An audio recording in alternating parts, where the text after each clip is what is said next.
श्रीकृष्ण यांचे अवतार कार्य कसे संपले, त्यानंतर द्वारकेचे काय झाले. महाभारत युद्ध समाप्त झाल्यानंतर यादवांच्या प्रभावात मोठ्या प्रमाणात वाढ झाली. वर्चस्वासाठी त्यांच्यात भांडणे व्हायला लागली. एक दिवस देवतांनी वायुदेवाला दूत बनवून श्रीकृष्णांकडे पाठवले. आपले पृथ्वीवरील कार्य संपले असून आता आपल्या महाप्रस्थानाची वेळ जवळ आली आहे, असा संदेश वायुदेवाने श्रीकृष्णांना दिला. जोपर्यंत यादवांचे कुळ पृथ्वीवरून समूळ नष्ट होत नाही, तोपर्यंत पृथ्वीवरच राहण्याचा निश्चय श्रीकृष्णांनी वायुदेवांजवळ बोलून दाखवला.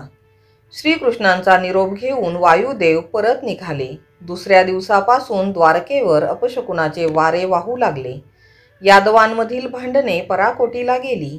सर्व यदुवंशी तत्कालीन प्रभास क्षेत्र म्हणजेच आत्ताचे सोमनाथ मंदिर परिसरात आले. तेथे सर्व यादवांमध्ये जोरदार भांडणे झाली. भांडणे इतकी वाढली की हिंसाचार सुरू झाला. काही वेळातच संपूर्ण यादव वंशज समुद्रात सामावले गेले. यादव कुळाचा अंत झाल्यानंतर बलराम समुद्रकिनारी गेले. बलराम यांच्या मुखातून विशालकाय नाग बाहेर पडत असल्याचे श्रीकृष्ण आणि त्यांचे सारथी दारुक यांनी पाहिले. काही वेळातच तो नाग समुद्रात सामावला गेला. बलराम हे शेषनागाचे अवतार होते, त्यामुळे शरीर त्यागून मूळ रूपात आल्यावर ते समुद्रात विलीन झाले. त्याच ठिकाणी बलरामाचे एक मंदिर बांधण्यात आले. बलराम यांनी देहत्याग केल्यानंतर श्रीकृष्णांनी आपले अवतार कार्य संपवले. द्वारकेत जे लोक शिल्लक राहिले आहेत त्यांना अर्जुनासोबत जायला सांगा. सर्व नागरिक अर्जुनासोबत गेले की समुद्राकडून जमीन घेऊन तयार करण्यात आलेली द्वारका नगरी पुन्हा समुद्रात सामावली जाईल. माझे भवन केवळ शिल्लक राहील, असा संदेश श्रीकृष्णांनी सारथी दारुकाला दिला. दारुकाला पाठवल्यानंतर श्रीकृष्ण योग साधनेत लीन झाले.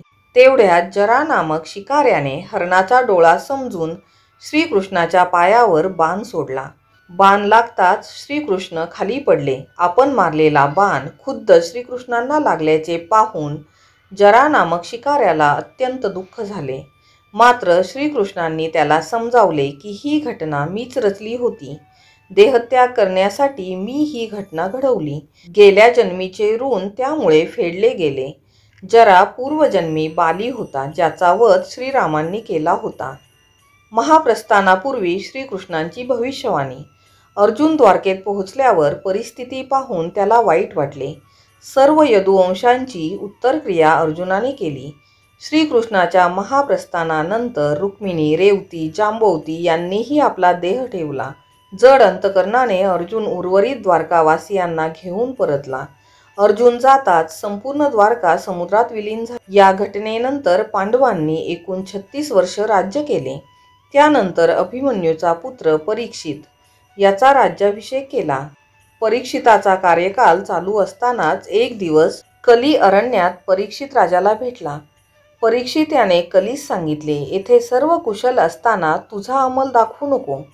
तेव्हा कली म्हणाला, मी एक युग म्हणजे काळचक्र आहे, त्यामुळे काळचक्र थांबत नाही. तुम्ही मला ठराविक आज्ञा दिल्यास मी तिचे पालन करीन.